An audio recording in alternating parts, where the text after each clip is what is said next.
So I have some amazing new polls that came out that I want to share with you guys, because what it demonstrates is both Biden and Trump are losing steam, and they're losing it fast. So this is reported in the New York Post. Democratic and Republican voters are split about having President Biden or former President Donald Trump leading their tickets in 2024. But they have few candidates in mind which can replace them, according to a poll released on Sunday.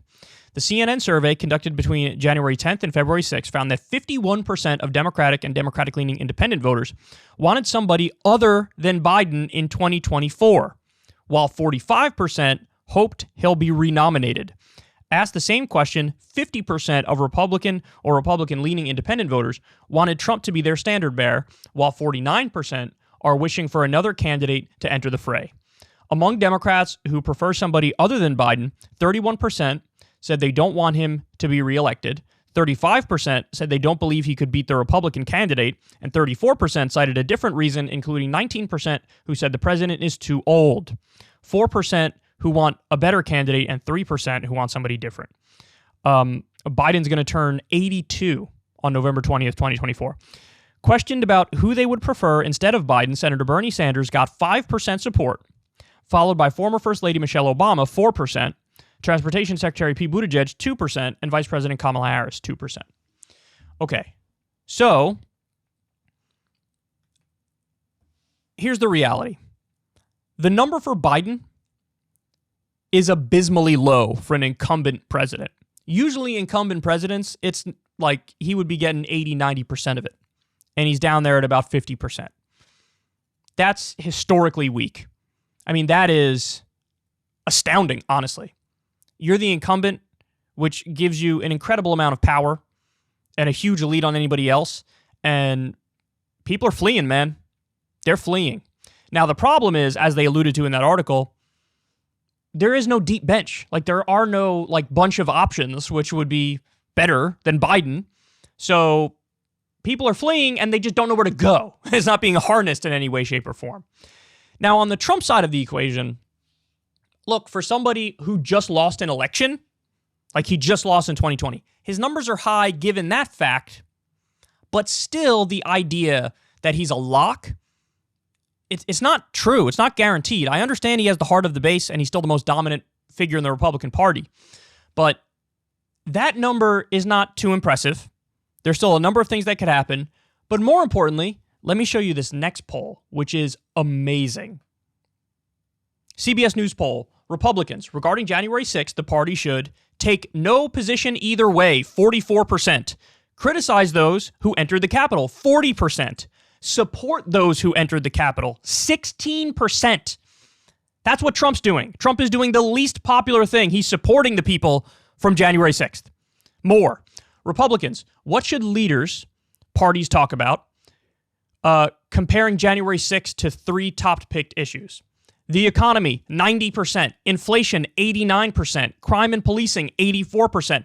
January 6th, only 15% say Republican Party leaders should talk about that issue. This is the poison pill for Donald Trump. And this is something I've warned you guys about before. But before, it was all theory. It was all my opinion. It was all my gut and my instinct. Now we have numbers to back it up in no uncertain terms. Trump cannot shut up about January 6th. Trump cannot shut up about Stop the Steal. Trump cannot shut up with his conspiracy that, he somehow won the election, even though we had 60 court cases that say otherwise, in the Arizona audit, which said that Biden won by more than we thought he did on election day. He can't shut up. It's all he talks about. He's gone full Fox News grandpa, and actually it's beyond that. Fox News is better than him on this issue. He's like Newsmax grandpa or One American News Network grandpa. So he's talking about this same issue over and over and over and over and over and over and over, and it is not resonating, and it's not going to resonate. People are over it. People are past it. Even Republican voters are like, I don't want to hear it. Talk to me about the economy. Talk to me about inflation. Talk to me about crime and policing. These are their main issues. And Trump can't keep his eye on the ball. Now, look, I submit to you, I've told you guys this 1,000 times, the 2016 iteration of Trump, how he campaigned. He mixed in the standard, Republican bigotry, anti-immigration sentiment, anti-Muslim sentiment, but mixed that with the hefty amount of fake economic populism where he talked, I'm not going to cut Medicare, I'm not going to cut Social Security, I'm not going to let your jobs be outsourced. He even talked about raising certain taxes on the wealthy. He even talked about bringing back Glass-Steagall at some point. It was a certain amount of economic populism, which admittedly was fake given how he governed, but it was that mixed with the other standard Republican things like the anti-immigration sentiment, anti-Muslim sentiment, and things of that nature. 2020 version of Trump, he lost the faux populism. Like, it was just gone. He was very petty. Everything was personal to him. Everything was centered around his narcissism and his ego, and he lost. He lost to a guy who's half dead, Joe Biden, who stayed in his basement the entire campaign and won because at least he wasn't Donald Trump.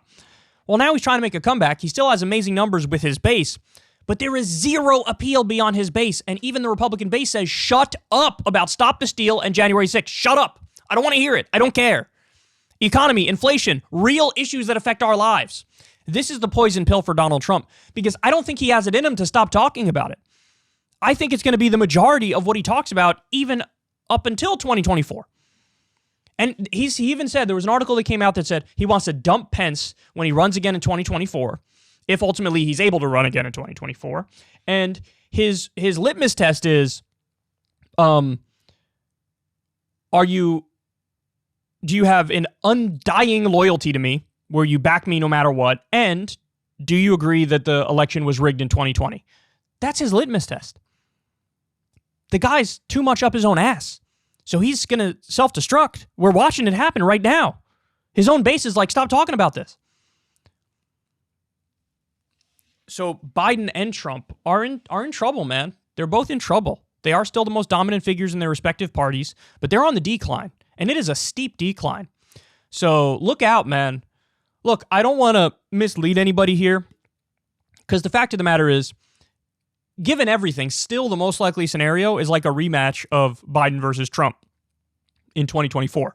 That is still the most likely scenario. But it's a long time until 2024, and given the trajectories they're on, it's becoming less and less likely each day. And that is definitely noteworthy. If you want to see me and Crystal Ball interview legends like Noam Chomsky, Cornel West, and more, subscribe to Crystal Kyle and Friends on Substack. $5 a month gets you the video version a day early. Remember, we take $0 ad dollars for this podcast. Or you can sign up on Substack for free and get the audio version a day later. Link in the video description box below.